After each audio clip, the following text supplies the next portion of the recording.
After my husband passed away, I bought a new car to start a new life. The very next day, my son came over and took my keys.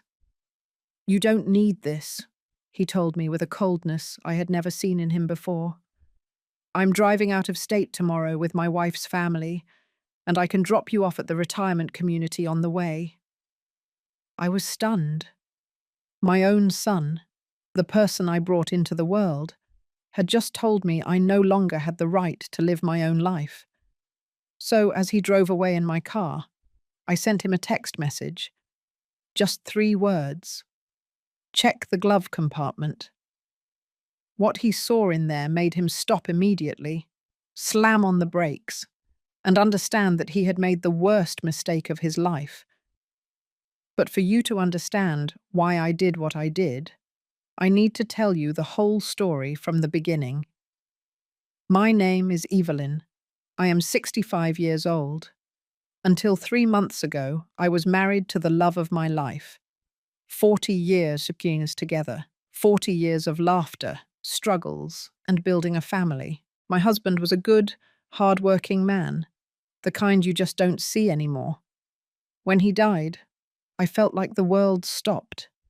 The house became a mausoleum of memories. Every corner reminded me of him. His coffee mug on the table, his favorite easy chair, the smell of his cologne in the bathroom. And I was left there, in the middle of that deafening silence, wondering what I was going to do with the rest of my life. The first few days were the worst. I did not want to get out of bed. I did not want to eat. I did not want to see anyone. But one morning, while looking at a picture of us two on the beach, smiling, full of life, I heard his voice in my head, almost as if he were standing right behind me. "Evelyn," he would always tell me, "as long as there is air in your lungs, there is a reason to keep going. Do not sit still waiting for life to pass you by. Go out and live it." And he was right. He always was. So I made a decision. I was going to start over. I was not going to stay trapped in this house, living among ghosts and memories. I was going to honor his memory by living, truly living. And for that, I needed mobility. I needed freedom. I needed a car. All those years of marriage, we always drove the same old vehicle. A grey sedan that my husband kept running with pure ingenuity and patience. But that car died with him too. It broke down a week after the funeral, and the mechanic told me fixing it would cost more than buying a new one. So, with the life insurance money and the savings we had put away together, I decided to buy a new car. Not something fancy, not something flashy, just something reliable, something that was mine, something that represented this new chapter of my life. I went to the dealership on a Tuesday morning. The salesman, a kind young man named Stephen, showed me several models, and there I saw it. A silver sedan, gleaming under the showroom lights. It was perfect. Compact, easy to drive, with all the safety features I needed. I got in and felt something I had not felt in months. Hope. Stephen patiently explained everything to me. The braking system, the airbags, the warranty. And when he told me the price, $8,500, I knew I could afford it. I had the money. It was mine. I had earned it with years of work, with sacrifice, with every penny my husband and I saved thinking about our future. A future he would no longer see, but which I was going to live. I signed the papers that same day. The car was registered in my name. Only my name. Evelyn Miller, sole owner. When I drove out of the dealership in my new car, with the smell of fresh upholstery and the engine softly purring, I cried. I cried with joy and sadness at the same time. Joy because I was taking a step forward.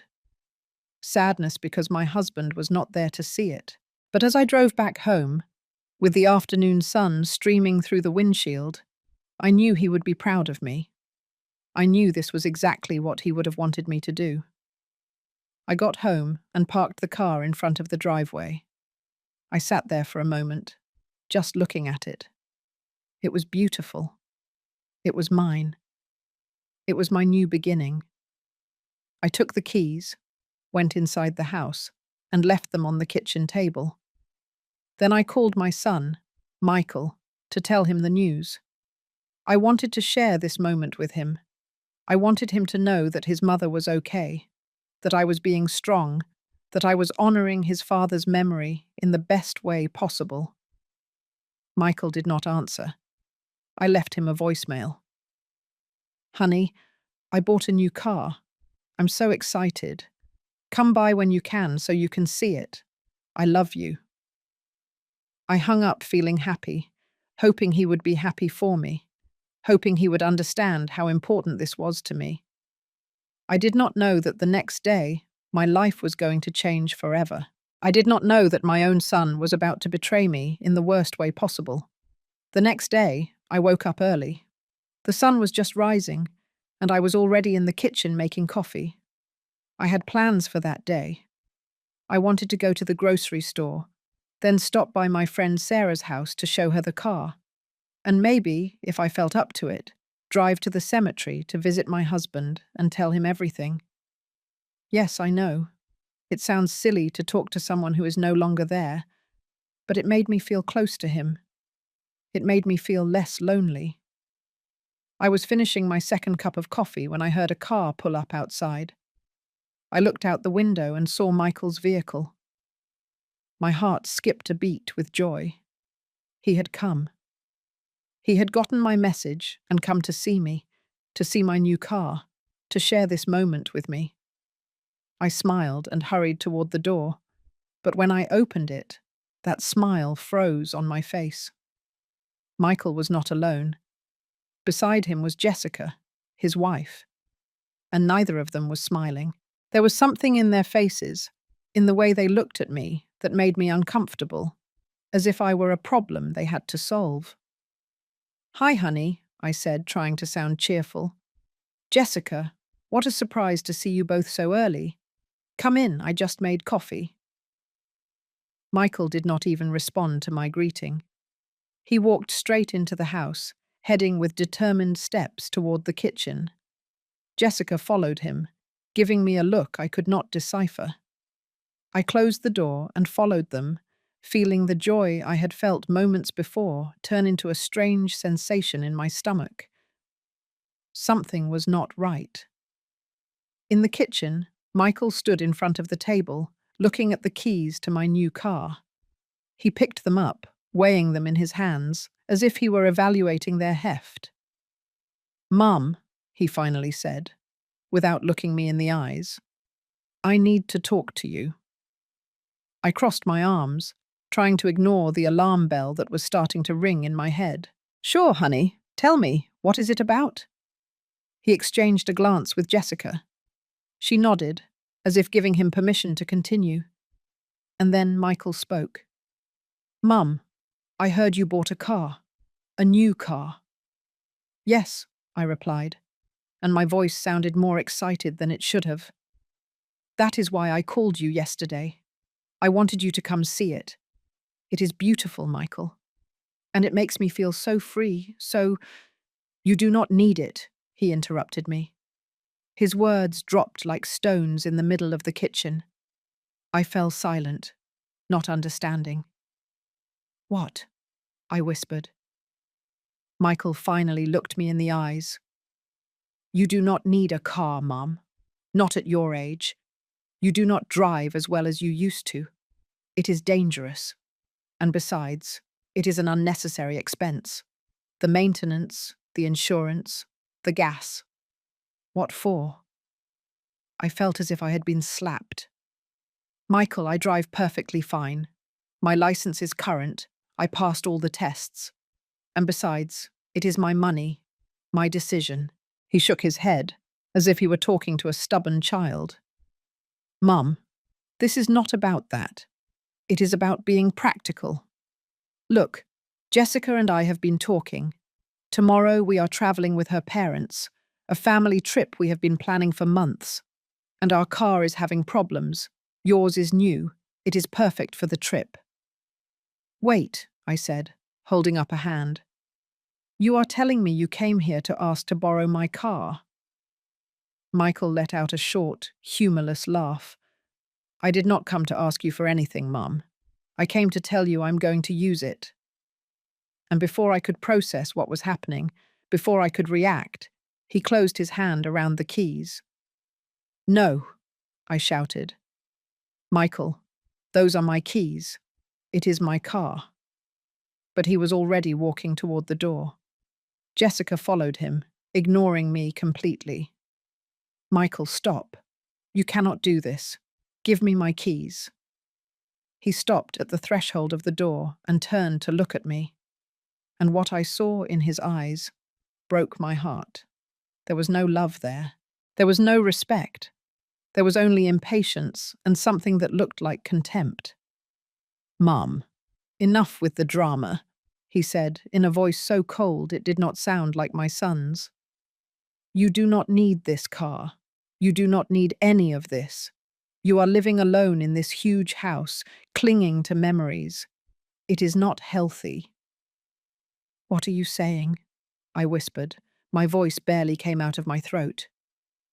Jessica and I have been talking, Michael continued. And we think it would be better for you to consider moving to a more appropriate place, a retirement community. There are some very good ones in the area. You would be looked after. You would have company. You would not have to worry about anything. And when we get back from the trip, we can go see some. In fact, I can drop you off at one on the way. The world stopped. My son's words echoed in my ears, but I could not believe them. A retirement community.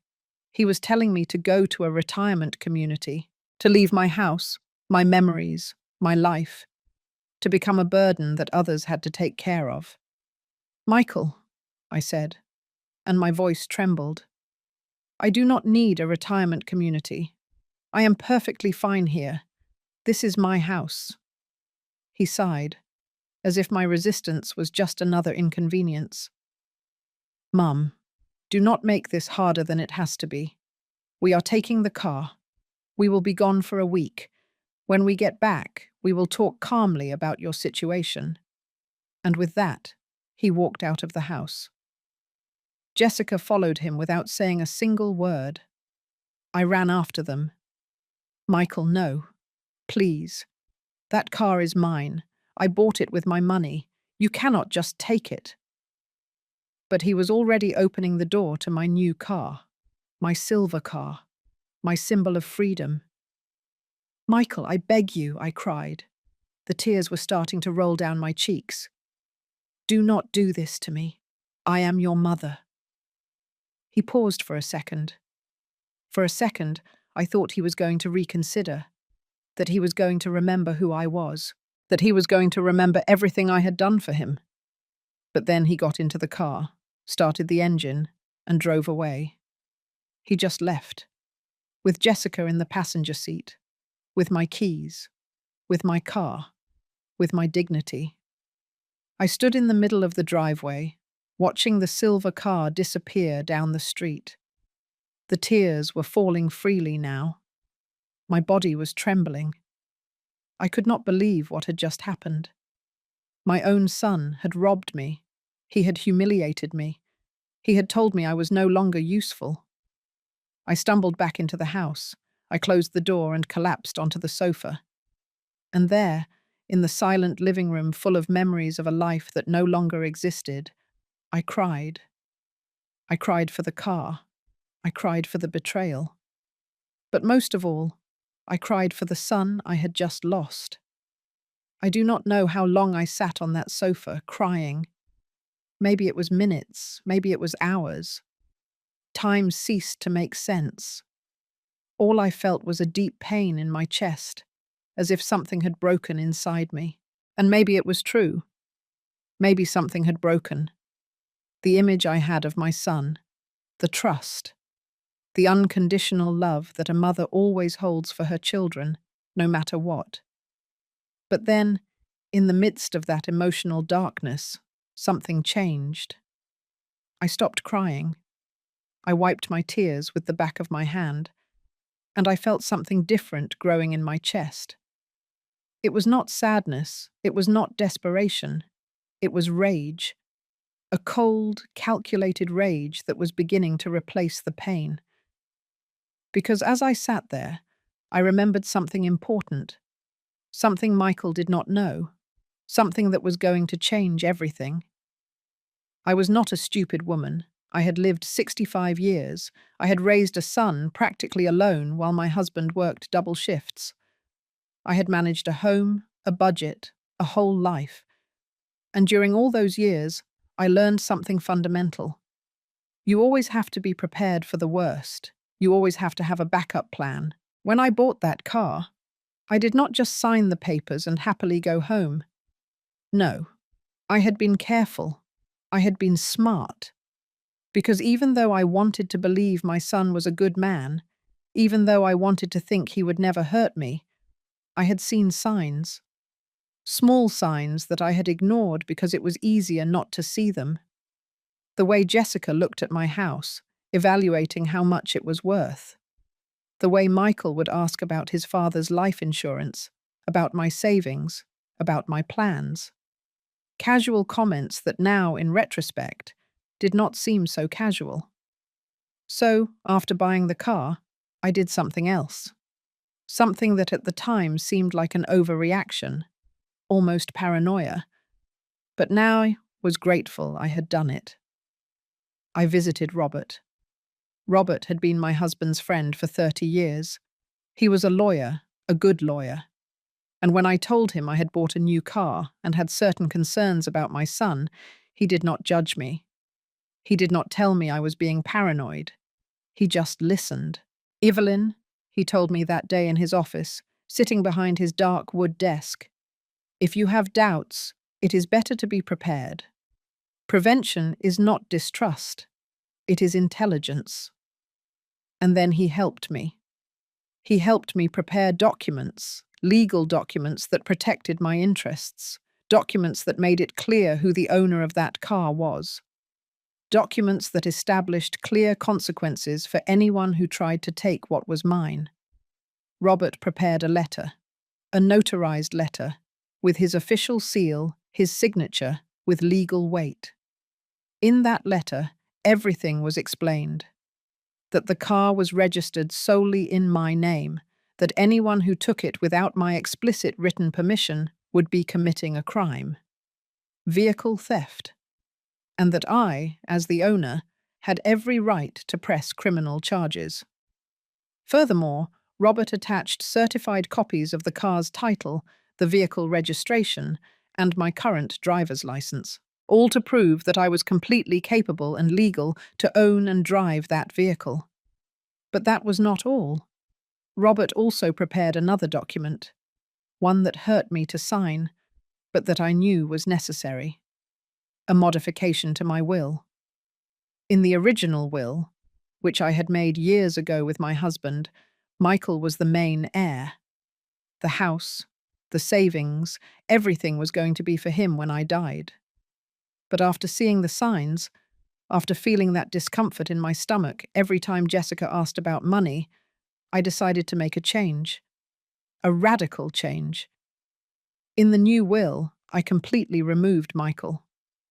Not as punishment, I explained to Robert, but as protection.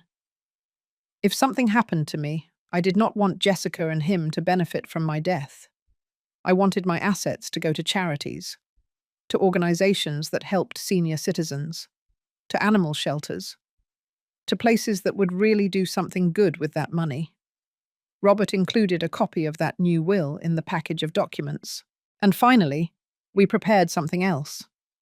A sworn declaration, signed by me and notarized by Robert, where I clearly stated that I was in full possession of my mental faculties, that I was not being coerced or manipulated, and that any attempt to declare me incompetent or force me into a retirement community against my will would be considered elder abuse and would be legally challenged. Robert also attached the results of a recent medical exam that demonstrated I was in perfect physical and mental health. All that package of documents, that entire legal arsenal, I put into a manila envelope. And that envelope, I placed it in the glove compartment of my new car, the very day before Michael came to steal it. At that moment, when I put it there, part of me hoped I would never have to use it. Part of me prayed I was wrong about my son. But another part, the wise part that had learned to be cautious in life, knew it was the right decision. Now, sitting on my sofa, with my eyes swollen from crying, I remembered all of that, and a bitter smile appeared on my face. Michael thought I was a silly old woman. He thought he could just take whatever he wanted and that I would not do anything. He thought I was weak, that I was easily manipulated, that I had given up. But he was very, very wrong. I got up from the sofa. I went to the kitchen and poured myself a glass of water. I drank slowly, feeling the cold rage turn into determination. I picked up my cell phone from the table. I looked at it for a long moment. I knew Michael must be on the highway by now. They were probably heading to Jessica's parents' house, who lived in another state, several hours away. They were probably laughing, celebrating how they had gotten a new car for their trip for free. Jessica was probably telling Michael how easy it had been, how pathetic his mother was. I opened the messaging application. I looked up Michael's contact. My fingers trembled slightly over the screen. Not from fear, not from sadness, but from anticipation. Because I knew what I was about to do. I knew the effect it was going to have. And although part of me, the part that was still a mother, felt pain for what was coming, the other part, the part that deserved respect and dignity, knew it was necessary. I wrote 3 words, just 3 words, short, direct, but loaded with a weight that Michael could not yet imagine. Check the glove compartment, that was all. I did not add explanations, I did not add threats, I did not add emotions, just those 3 words. Check the glove compartment. And I pressed send. The message went out. I saw it mark as delivered, then as read. I imagined Michael on the highway, driving my car, hearing the notification sound on his phone. I imagined him looking at the screen, perhaps with Jessica asking him who it was. I imagined him reading that short message and being confused. Check the glove compartment. What could his mother mean by that? I sat at the kitchen table, phone in hand, waiting. My heart was beating fast, but steady. There was no turning back now. I had cast the first stone. And soon, very soon, Michael was going to understand that he had completely underestimated his mother. That the woman who had given birth to him, who had raised him with love and sacrifice, was also a woman who knew how to defend herself. A woman who was not going to allow anyone, not even her own son, to walk all over her. 5 minutes passed. 10 minutes. Then my phone vibrated. It was Michael.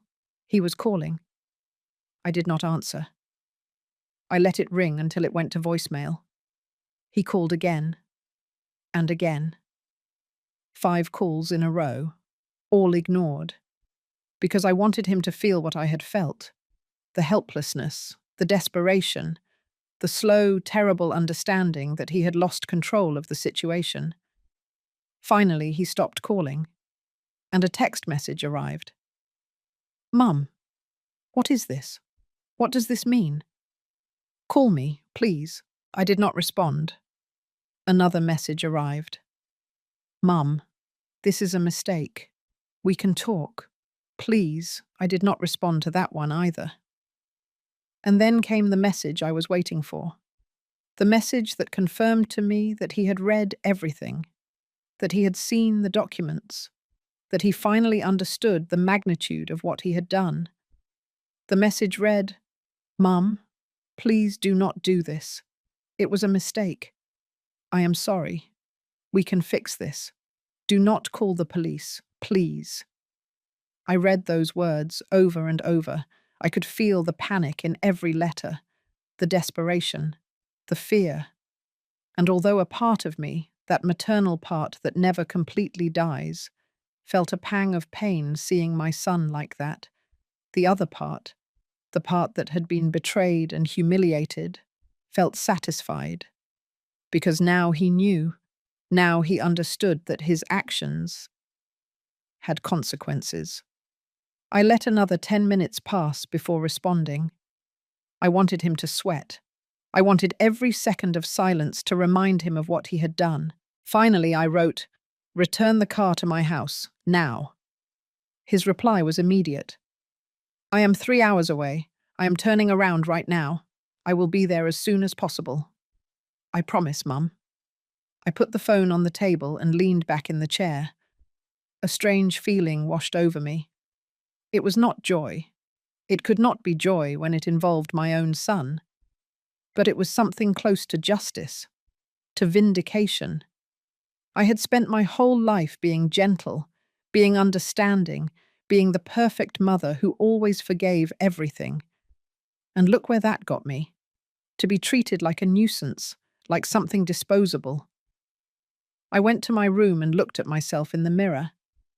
I saw a 65-year-old woman with grey hair, with wrinkles around her eyes, with hands that had worked hard all her life. But I also saw something else. I saw strength. I saw dignity. I saw someone who was not going to give up. My husband always told me I was stronger than I thought.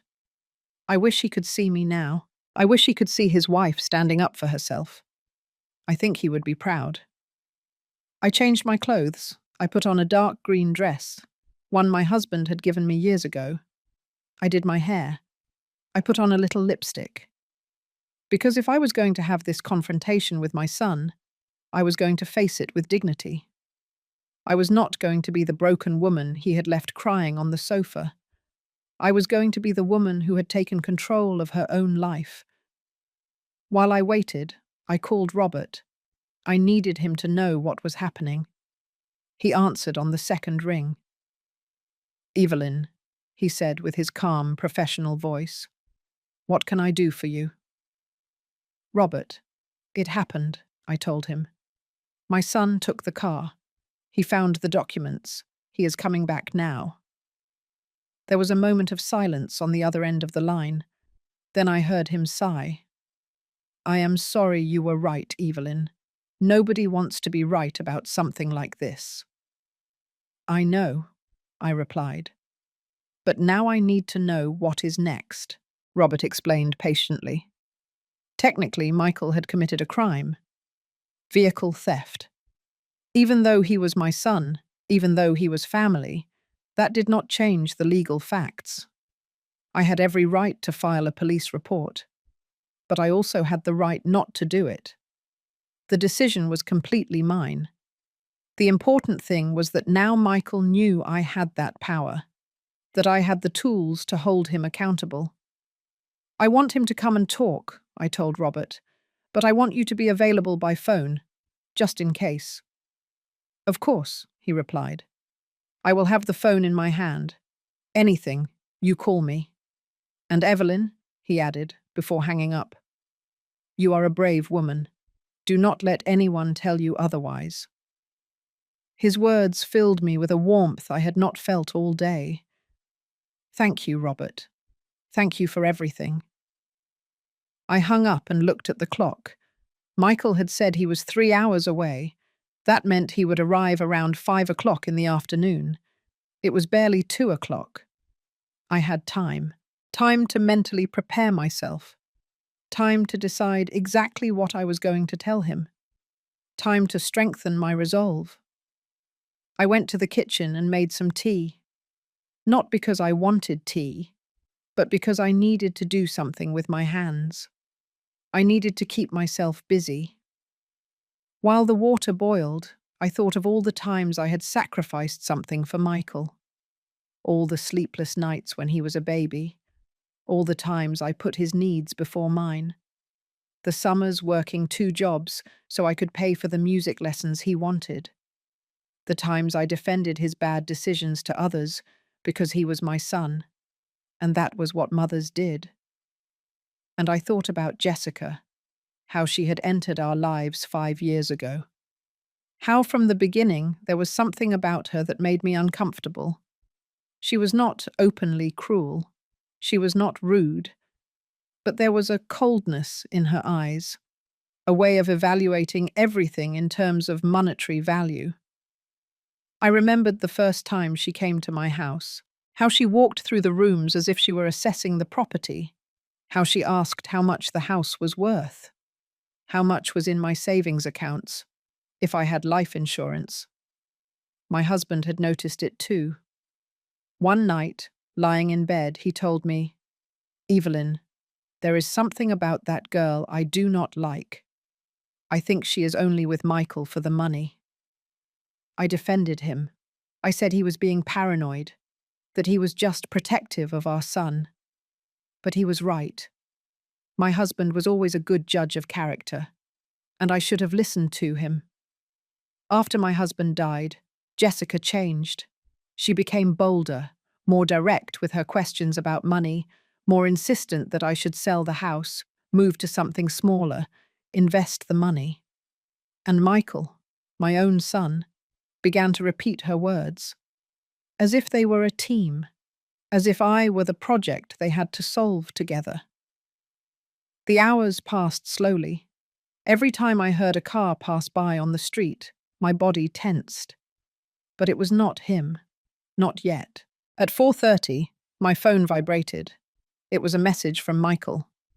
"I am 20 minutes away. Please, Mum, I need to talk." I did not respond. I just stood up, smoothed my dress, and prepared myself. At 4:50, I heard the familiar engine. My car, my silver car, pulling into the driveway. I looked out the window. Michael was behind the wheel. He looked pale, tired. Jessica was not with him. Interesting. Maybe he had left her somewhere. Or maybe she had not wanted to face the consequences of their actions. Michael turned off the engine and stayed seated inside the car for a moment. I could see his profile from the window. He had his head in his hands. Then he picked up something from the passenger seat. The manila envelope. The documents. Finally, he got out of the car and walked toward the door. Each step seemed heavy. Each step seemed loaded with the weight of what he had done.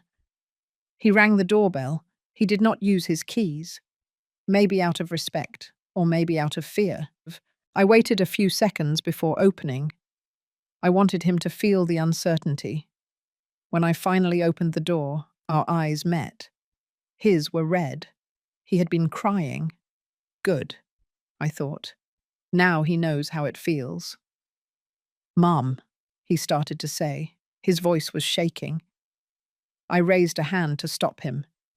"Come inside," I said in a cold voice. "Not out here." He nodded and walked past me. He was carrying the envelope in one hand and my keys in the other. We walked in silence to the living room. I pointed to the sofa. "Sit down." He obeyed like a scolded child. I sat in the armchair opposite him, the same room where I had been crying hours before. But now I was different. Now I was in control. Michael placed the envelope and the keys on the coffee table between us. "I read everything," he finally said. "Mum, I did not know that you had all this prepared." I crossed my arms. "And how does that change anything, Michael? Does the fact that you did not know there were consequences make what you did okay?" He shook his head quickly. "No, no, of course not. What I did was wrong. Very wrong, I know." "Then tell me," I said, leaning forward. "Tell me exactly what was wrong. I want to hear you say it." He swallowed hard. "I took your car without permission. That was theft. And I said horrible things to you. Unforgivable things. About the retirement community. I do not know what I was thinking."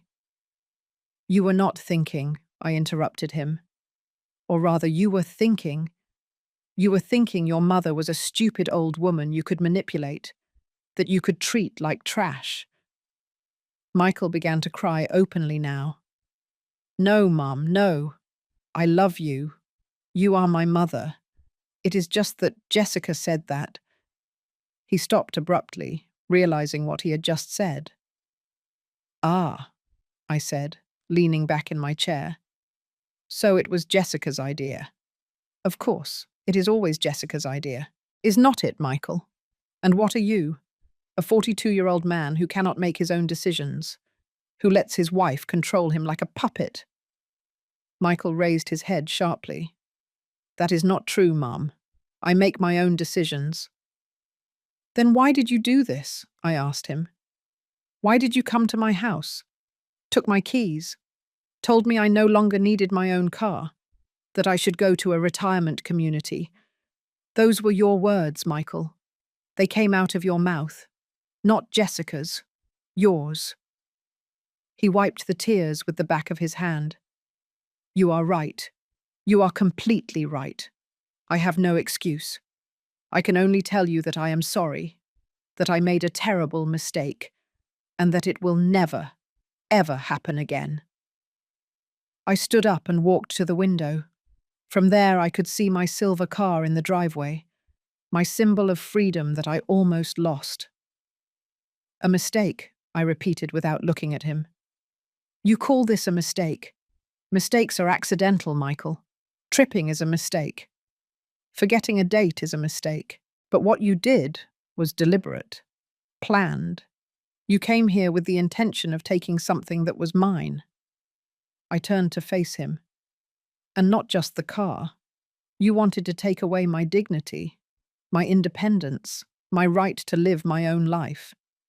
You wanted to lock me in a retirement community as if I were an old piece of furniture you wanted to get rid of. Mum, please, he begged. Let me make it up to you. Let me fix this. I will do anything. Anything. Anything, I repeated. All right. Then answer me this. Where is Jessica now? Michael lowered his gaze. I left her at her parents' house. When she read the documents with me, when she saw you could put me in jail, that you had changed your will, she got very angry. She said I was an idiot, that I had ruined everything.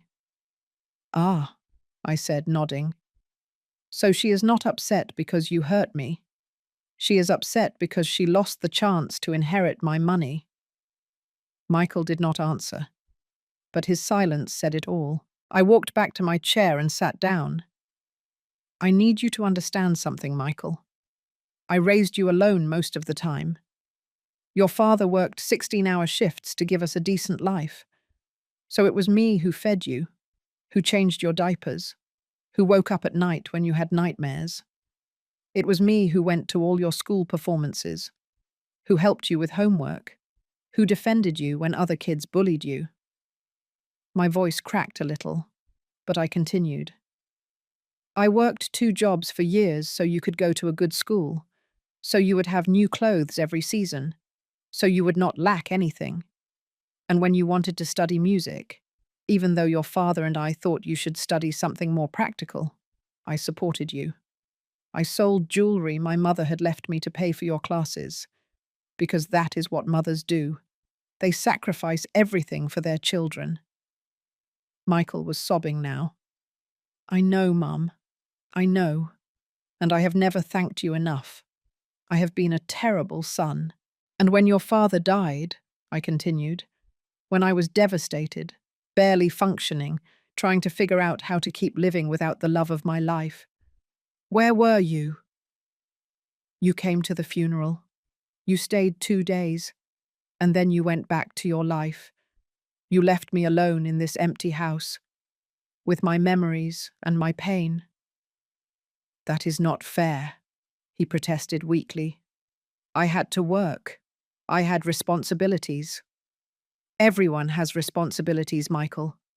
But when the people you love need you, you find a way. And I did not expect you to drop your life for me. I only expected a little compassion. a little consideration, a call once in a while asking how I was. But no, I barely heard from you for 3 months, until yesterday when I called to tell you about my new car. And instead of being happy for me, you came to steal it. He covered his face with his hands. I am a monster, a complete monster. You are not a monster, I told him. You are a man who made bad decisions, a man who allowed himself to be influenced by the wrong person, a man who forgot where he comes from. But you can change, if you really want to. Michael looked up. I do want to. I swear I want to change. Tell me what I have to do.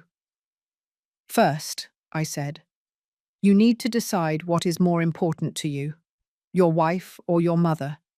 Because let me make something very clear. As long as you are with Jessica, as long as she has that influence over you, I cannot trust you. I cannot have you in my life knowing that every word you say to me, every action you take, is filtered through her. You cannot ask me that, Michael said. She is my wife. I love her. I love her, I repeated. But you love me, and yet you did this to me. Then maybe your concept of love is distorted, Michael. Maybe you need to rethink what it really means to love someone. Because love is not taking. Love is giving. It is respecting. It is protecting. And you did none of that today. I stood up and took the envelope from the table. These documents are still valid. The will is still in effect. The vehicle theft report can be filed at any time within the next year. For now, I am not going to do anything.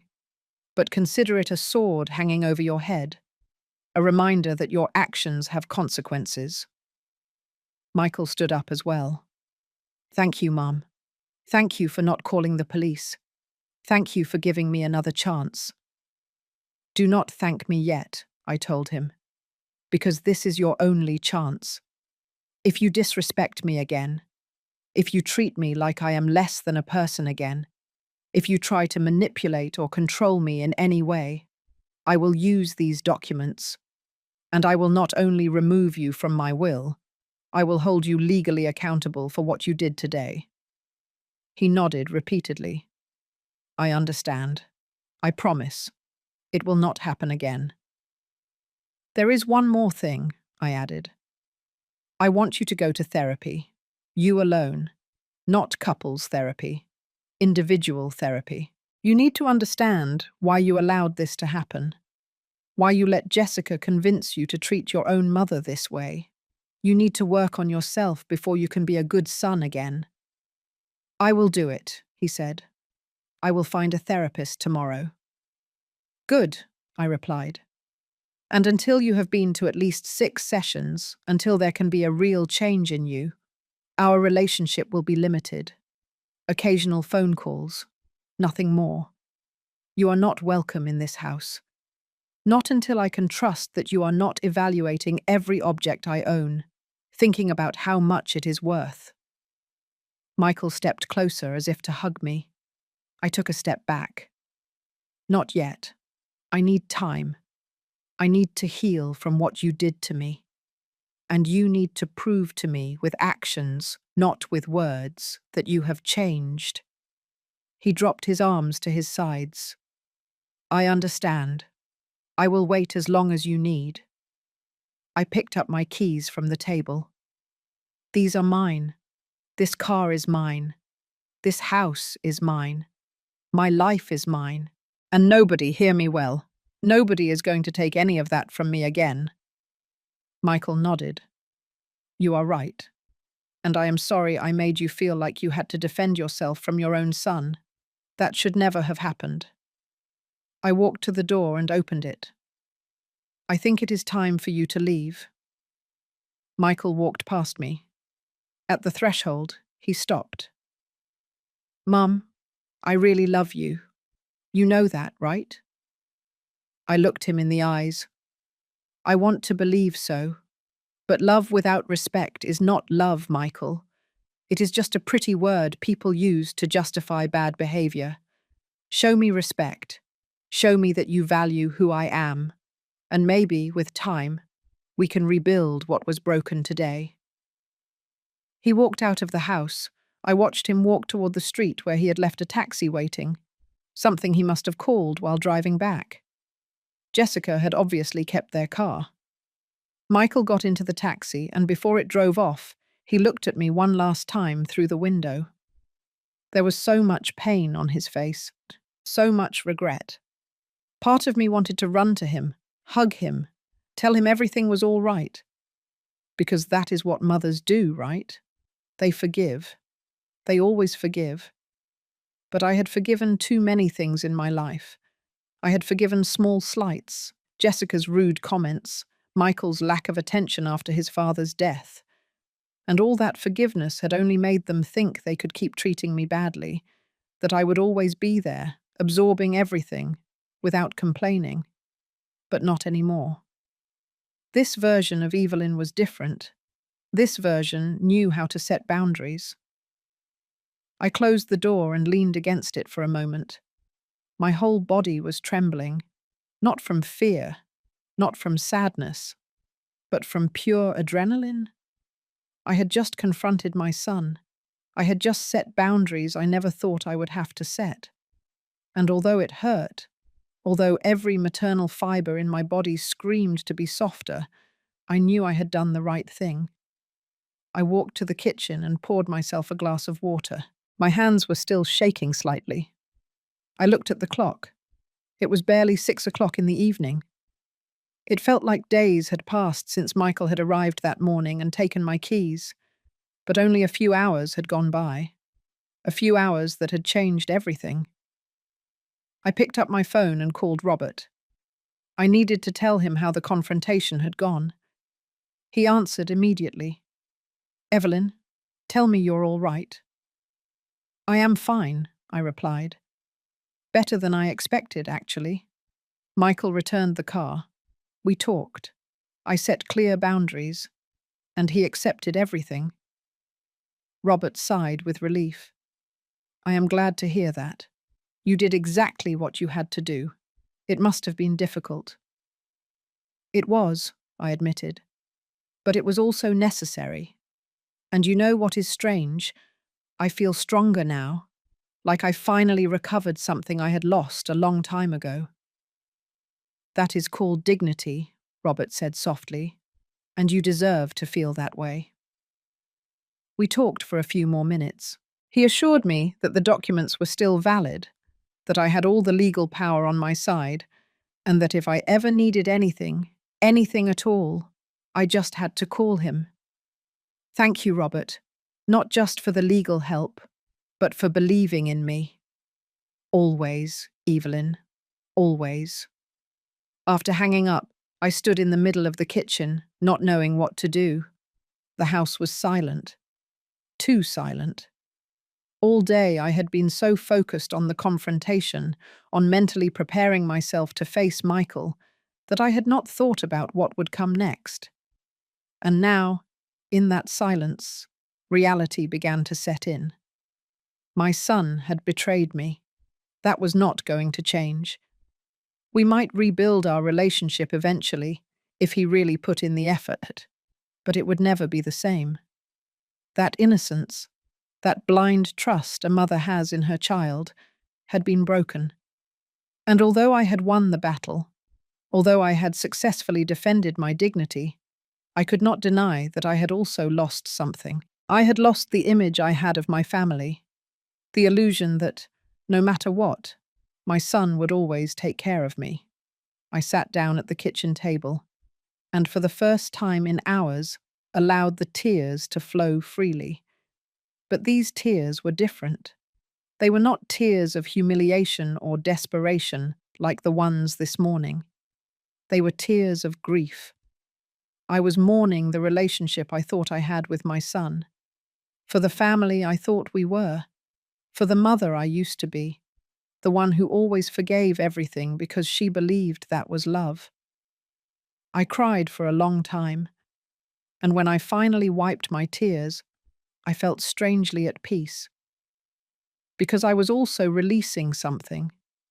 I was releasing the unrealistic expectations, the need to be perfect, the belief that if I was only good enough, loving enough, sacrificial enough, my son would value me. Now I understood that was not my responsibility. I had done my job as a mother. I had raised him well. I had given him love, education, values. If he chose to ignore all that, if he chose to let Jessica turn him into someone I did not recognize, that was his decision, not my failure. I got up and washed my face. Then I went to my room and took out a box from my closet that I had been avoiding since my husband died. It was a box full of letters. Letters he had written to me over the years, on birthdays, anniversaries, or just because. My husband was not very expressive verbally, but he wrote beautifully, and in those letters he always reminded me how strong I was, how capable, how valuable. I took one out at random and read it. It said, "My dearest Evelyn, sometimes I see you doubt yourself, and it breaks my heart, because I see what you do not see. I see a woman who can handle anything, who faces every problem with grace and determination, who never gives up. You are stronger than you think, and the day you finally believe it too, the whole world is going to shake. I love you today and always." I held the letter against my chest. "I wish you were here," I whispered. "I wish you could see me now. I think I finally understand what you meant. I think I am finally that strong woman you always saw in me." I carefully returned the letter to the box. Someday I would read them all. But for now, that one was enough. It was the reminder I needed that I was capable, that I always had been. That night, I slept better than I had slept in weeks. I did not have nightmares. I did not wake up crying like so many other nights since my husband had passed away. I slept deeply, completely. And when I woke up the next morning, I felt refreshed. The first rays of sun were coming through my window, and for the first time in a long time, I felt hopeful about the future. I got up, showered, dressed in comfortable clothes, and left the house. My silver car was still in the driveway, waiting for me. I looked at it affectionately. It had been through so much in so little time. It had been bought with excitement, stolen with cruelty, and recovered with justice. But there it was, shining under the morning sun, ready to take me wherever I wanted to go. I got in, adjusted the rear-view mirror, and started the engine. The soft purr made me smile. I opened the glove compartment for a moment. The manila envelope was no longer there. I had put it in a safe place inside my house, but the glove compartment now contained something different. A small photo of my husband and me, taken on our last anniversary. Both of us smiling, embracing, happy. I put it there as a reminder that I had known true love, that I had been valued, and that I deserved to continue being valued. I drove out of the driveway and headed out without a specific destination. I just wanted to drive, to feel the freedom to go wherever I wanted, whenever I wanted. I drove through the streets of my neighborhood, then took the highway that led out of the city. The scenery began to change.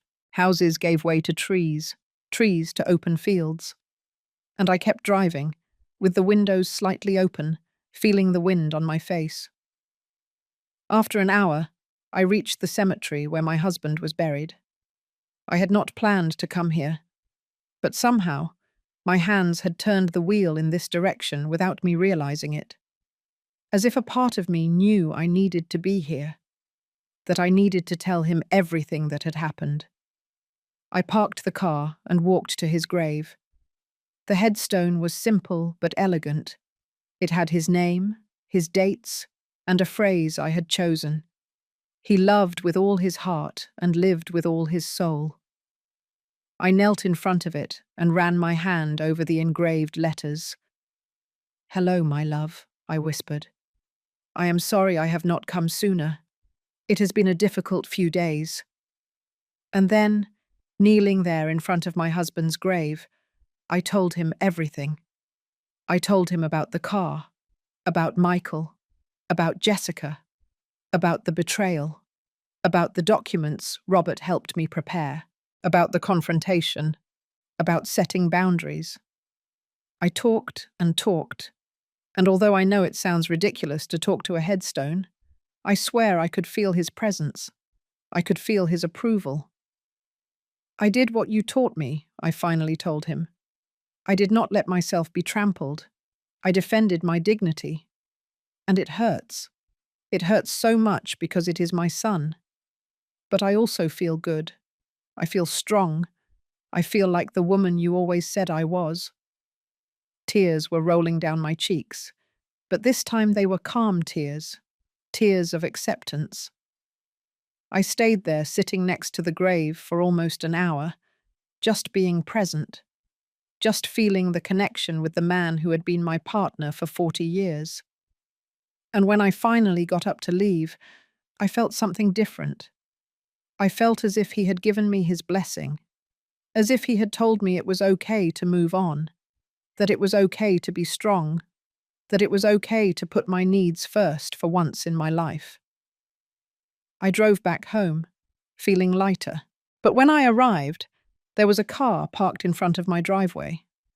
I did not recognize it at first. It was a red sedan, something old but well maintained. And then I saw who was sitting on the steps of my porch. Jessica. My daughter-in-law was there, waiting for me. And from the expression on her face, she had not come to apologize. I parked my car in the driveway and stayed inside for a moment, mentally preparing myself. I had not expected this. I had thought that after what happened with Michael, Jessica would keep her distance. But clearly I had underestimated her audacity. I took a deep breath, grabbed my purse, and got out of the car. Jessica got up from the steps as I approached. She was wearing jeans and a coral-colored blouse. Her hair was perfectly styled as always, her makeup impeccable. But there was something in her eyes, something cold and calculating that made me stop a few feet away. "Jessica," I said in a neutral voice. "I did not expect to see you here. We need to talk," she replied. Her voice was tense, controlled. "About what?" I asked, although I already knew the answer. She crossed her arms. "About what you did to Michael. About how you almost put him in jail for a simple misunderstanding.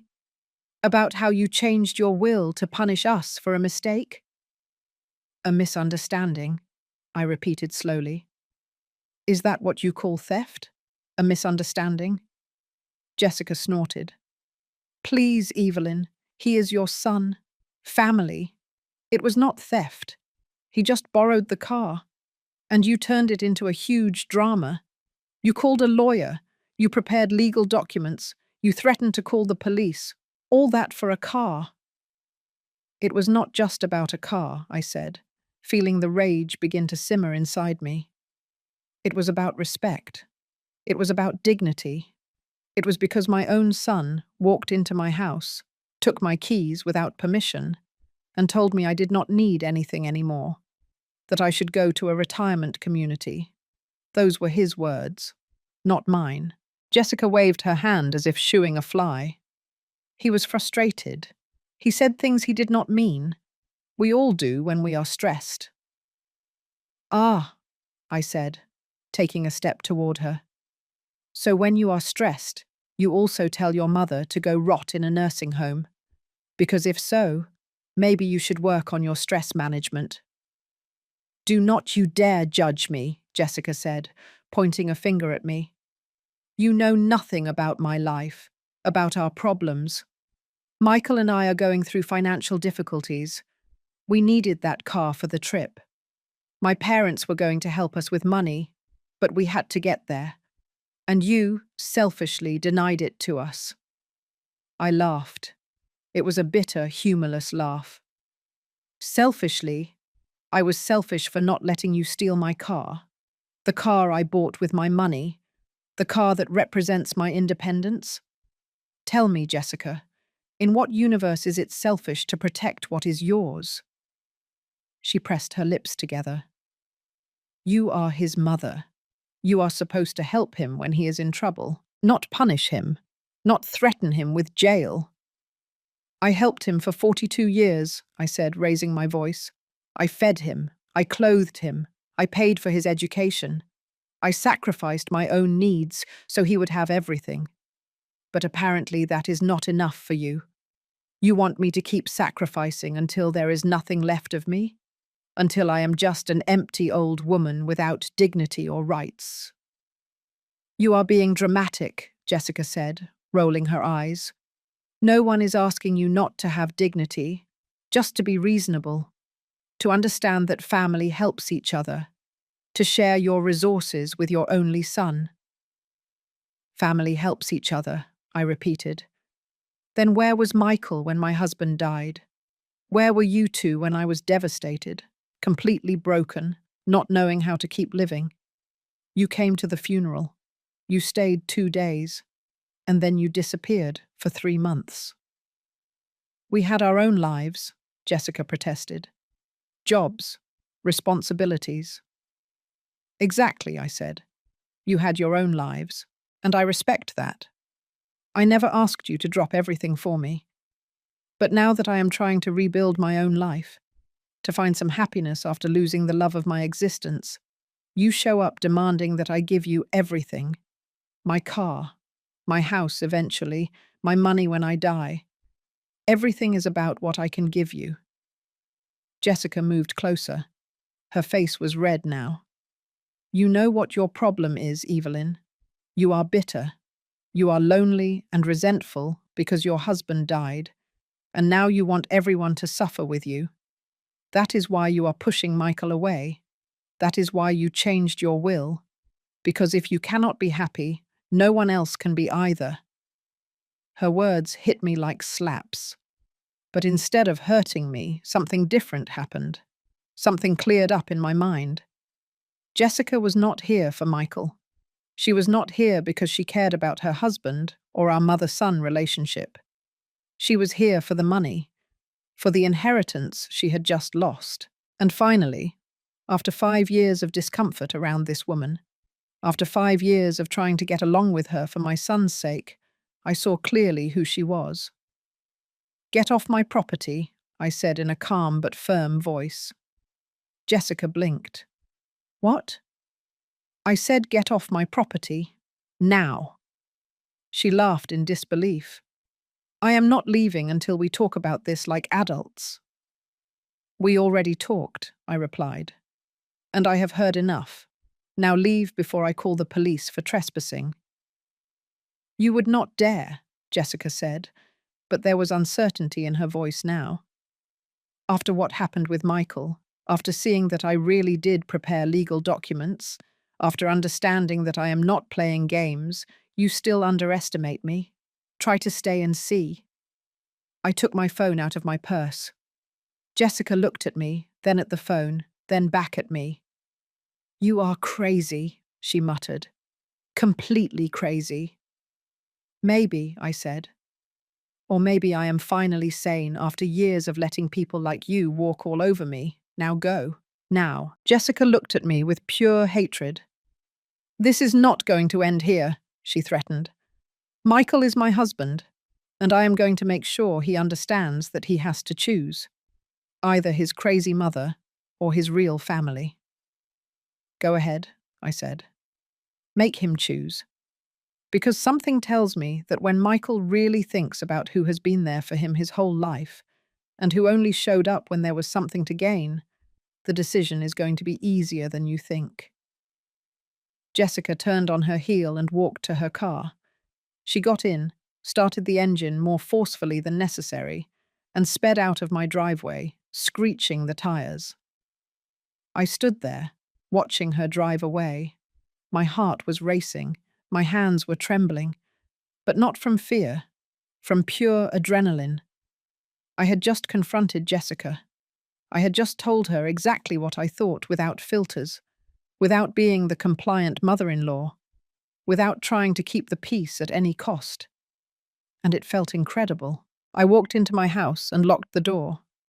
Then I collapsed onto the sofa and let out a laugh. It was a laugh of relief, of liberation. For 5 years I had walked on eggshells around Jessica. I had ignored her rude comments. I had pretended not to notice how she assessed my house as if it were already hers. I had smiled when she criticized my cooking, my clothes, my decisions, all because I did not want to cause problems, because I wanted Michael to be happy. But now I realized something fundamental. By trying to keep the peace, by allowing Jessica to disrespect me over and over again without consequences, I had not helped anyone. I had not made Michael happy. I had only taught him that it was okay for his wife to treat his mother badly, that it was acceptable, that I would tolerate everything. And by doing that, I had contributed to the problem. I had allowed this toxic dynamic to grow to the point where my own son felt he could rob me and threaten to put me in a retirement community. That night, sitting in my living room, I made an important decision. No more. No more being compliant. No more putting others' needs before mine to the point of losing myself. No more sacrificing my dignity for the illusion of family harmony. If Michael really wanted to rebuild our relationship, it was going to have to be on my terms, with mutual respect, with clear boundaries. And if that meant our relationship would never be like before, then so be it. Because the relationship we had before was broken anyway. The following days were strange, silent. I did not hear anything from Michael. No messages, no calls. Part of me wondered if Jessica had carried out her threat, if she had forced Michael to choose, and if he had chosen her over me. The idea hurt, but I also knew that if that was the case, if my son really chose a woman who hated me over his own mother, then there was nothing more I could do. I had already done my part. I had set my boundaries. I had defended my dignity.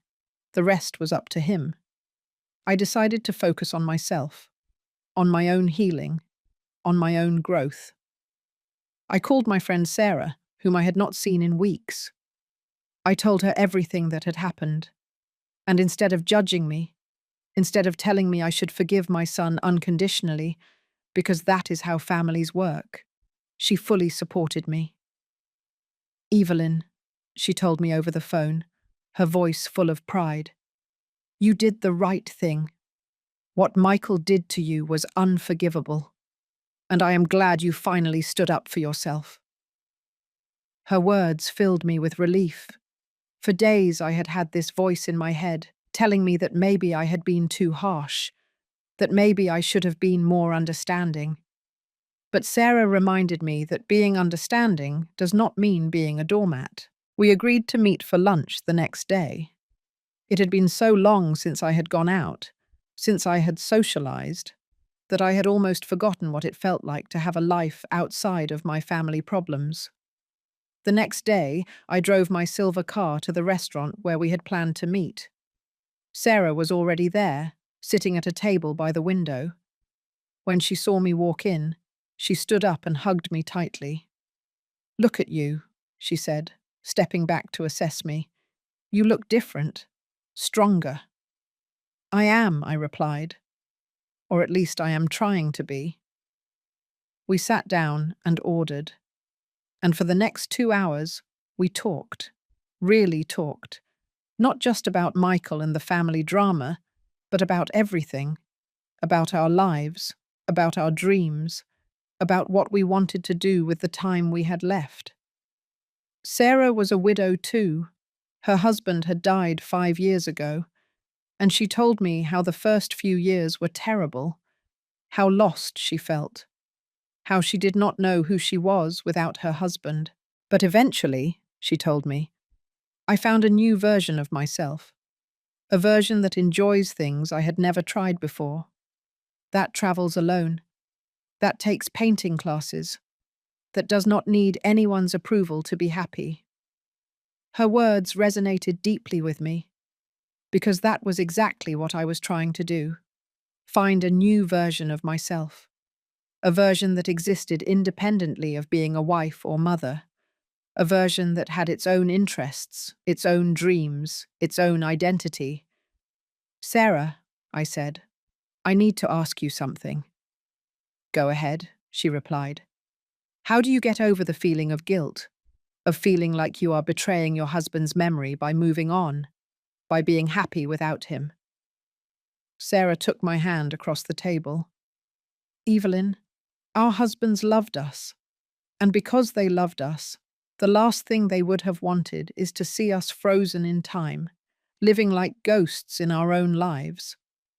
My husband told me before he died, he literally made me promise him that I was going to keep living, that I was going to find joy again, that I was not going to waste the years I had left crying over the ones we lost together. And your husband, I am sure, would have told you the same thing. She was right. My husband had told me. In those letters I kept in the box, in conversations we had about death, about what we wanted for the other if one of us went first. He had made me promise that I would not give up, that I would keep going, and I was keeping that promise. Finally.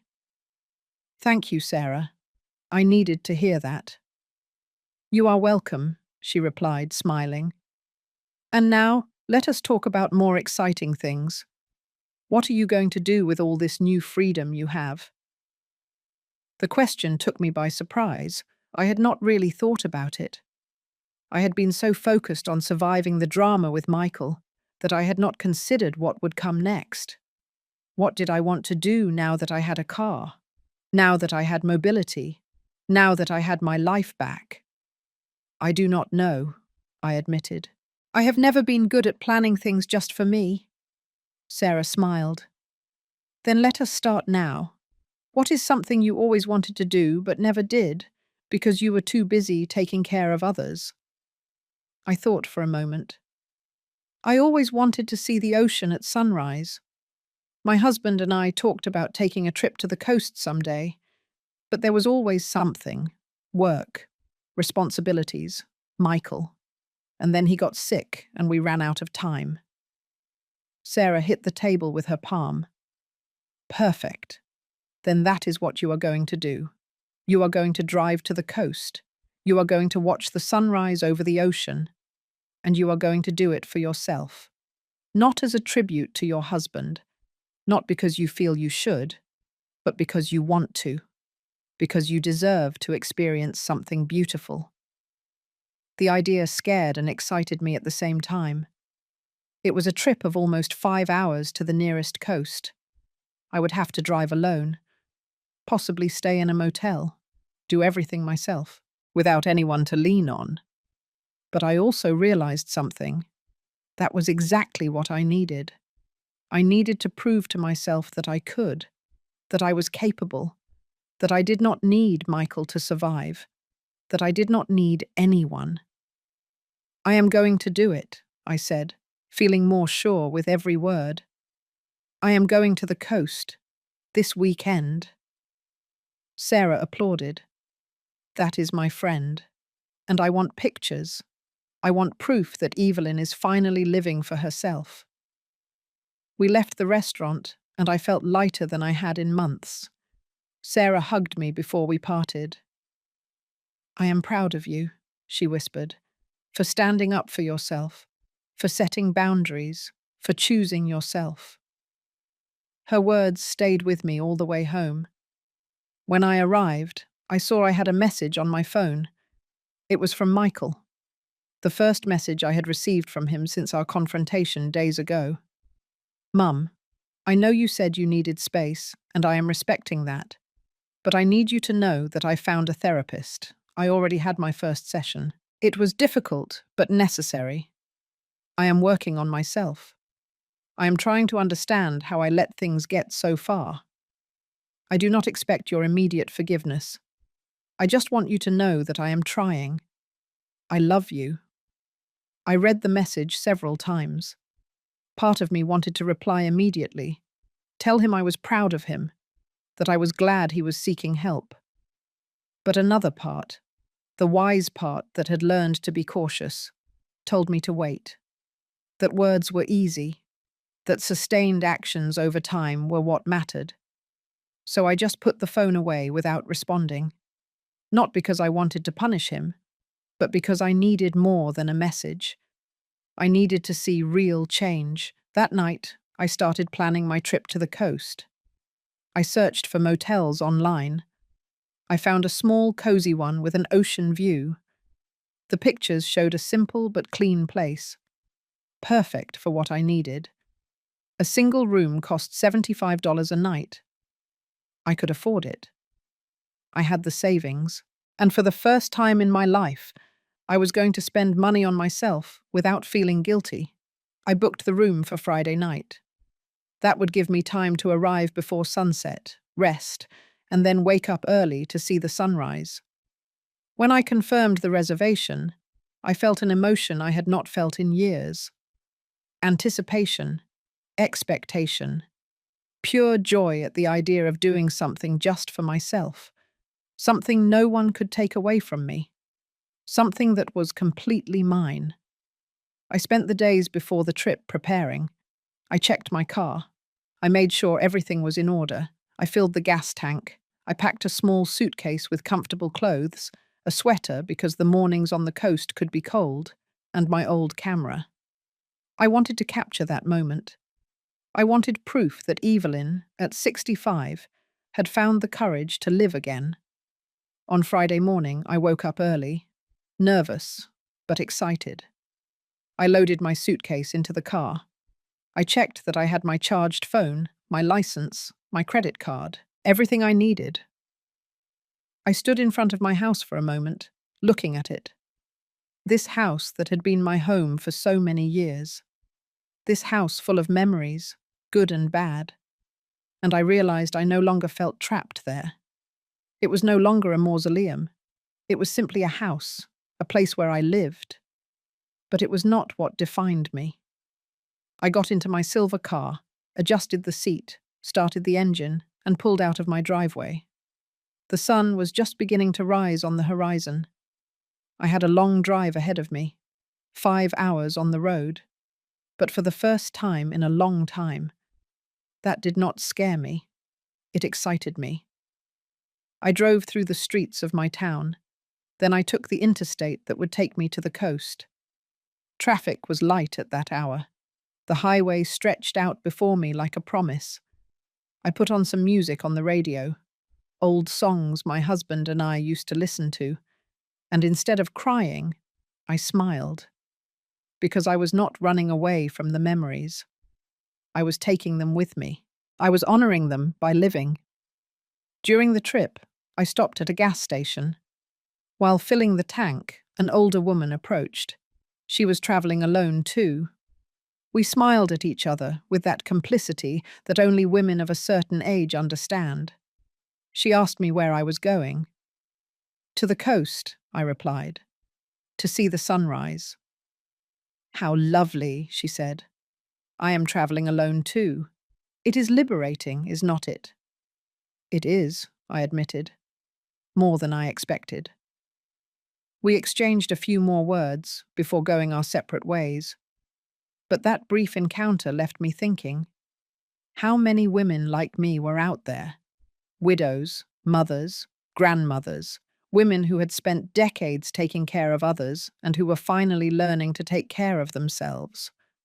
Women who were reclaiming their independence, their dignity, their right to exist beyond the roles society had assigned them. I was not alone in this, and that realization filled me with strength. I arrived at the motel around 3 o'clock in the afternoon. The place was exactly as it looked in the photos. Small, quaint, located right on the beach. The receptionist, a young man named Alex, greeted me with a warm smile. "Welcome, Mrs. Miller. Your room is ready. It has a beautiful ocean view." I took the keys and went up to my room. When I opened the door, the smell of the sea hit me immediately. The windows were open, and the sea breeze came in freely. I dropped my suitcase on the floor and walked to the balcony. The view was stunning. The ocean stretched out infinitely before me. The waves broke softly on the shore. Some birds flew in circles over the water, and the sun, beginning its descent toward the horizon, painted everything in shades of orange and pink. I stood there, hands on the balcony railing, just breathing, just being, and I felt something I had not felt in months. Peace. True, deep peace. That night I ate dinner alone in a small restaurant near the motel. I ordered fresh fish and a glass of white wine. The waiter, noticing I was alone, asked if I was expecting anyone. No, I replied. I am alone, and it is perfect that way. He nodded approvingly. Sometimes the best company is yourself, he said. He was right. Throughout dinner, I did not feel lonely.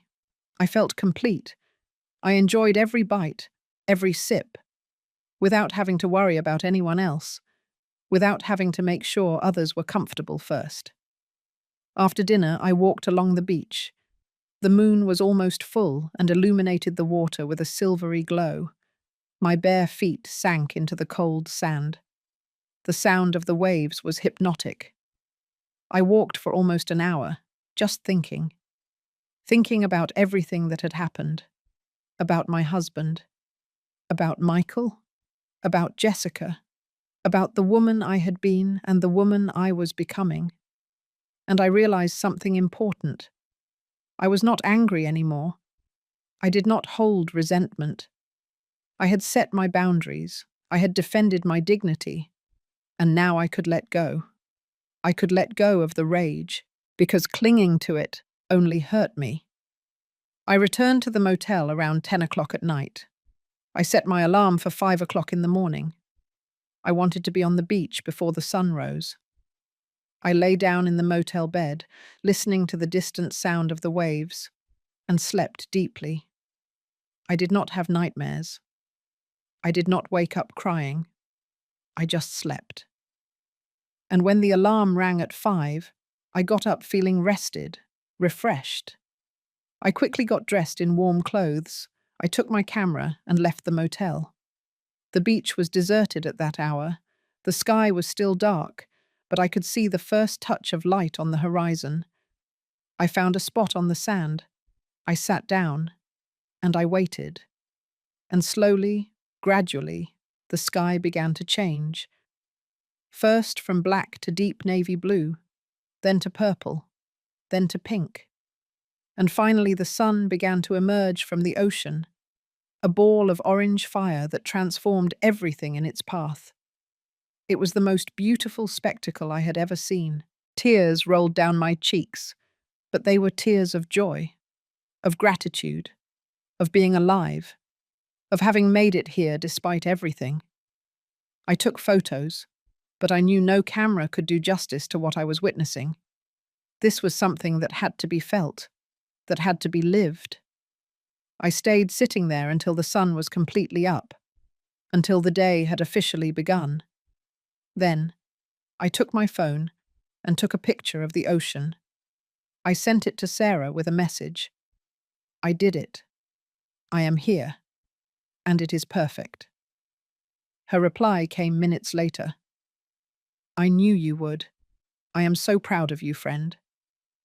Then, after thinking about it for a moment, I opened my conversation with Michael. He had sent another message the day before. Mum, I had my 3rd therapy session today. We are working on how I set the wrong priorities, on how I let money and Jessica's opinions be more important than your well-being. I am still working. I am still trying. I looked at that message for a long time. Then I wrote my answer. Michael, I am at the coast. I came to see the sunrise. Something your father and I always wanted to do together. I did it alone. And while I was sitting on the sand, watching the sun come up, I realized something. I forgive you. Not because what you did is okay, but because clinging to the rage only hurts me. But you need to understand something. Forgiving does not mean forgetting. Our relationship has changed, And if we want to rebuild it, it is going to take time, a lot of time. And it is going to require you to prove with actions, not just with words, that you have truly changed. In the meantime, I am going to keep living my life. I am going to keep being happy. Because I deserve that. I love you. But now I also love myself. And that is something I am never going to negotiate again. I pressed send and felt a weight lift from my shoulders. I did not know what would happen with Michael and me. I did not know if we would ever have a close relationship again, but I knew I had done the right thing. I had set my terms. I had put my needs on the same level as others. And that was something revolutionary for me. I stayed on the beach until 8 o'clock in the morning. Then I went back to the motel, had breakfast, packed my things, and began the trip back home. But I was not the same woman who had made that trip the day before. I was someone different, someone stronger, someone who had learned that it is okay to defend yourself, that it is okay to set boundaries, that it is okay to choose yourself. When I arrived home that afternoon, my phone had a message from Michael. "Thank you, Mum. Thank you for giving me another chance. I am going to prove to you that I can change. And about Jessica. We need to talk. There are things I need to figure out." I read the message and smiled. I did not know exactly what it meant, but it sounded promising. It sounded like Michael was finally waking up, finally seeing things clearly. But even if he did not, even if he chose to stay with Jessica and continue down that path, I would be fine. Because I had discovered something fundamental. I did not need my son's approval to be happy. I did not need anyone to validate me. I was enough. I had always been enough. That night, sitting in my living room with a cup of tea, I looked around my house. The furniture my husband and I had chosen together, the photos on the walls, the memories of a life well lived. And instead of feeling sadness for what I had lost, I felt gratitude for what I had had, and excitement for what was still to come. Because this was not the end of my story. This was my story beginning a new chapter. A chapter where I was the protagonist, where I made the decisions, where I lived life on my own terms. Sometimes justice does not come as a great revenge. Sometimes it comes quietly. It comes in the form of established boundaries, of recovered dignity, of learning to value yourself enough not to let anyone treat you as less than you are. My son took my car, thinking I would not do anything, thinking I was weak, thinking he could walk all over me. And what he found in that glove compartment was not just legal documents, it was the truth. The truth that his mother was stronger than he imagined, that there were consequences, that respect is not optional, it is necessary.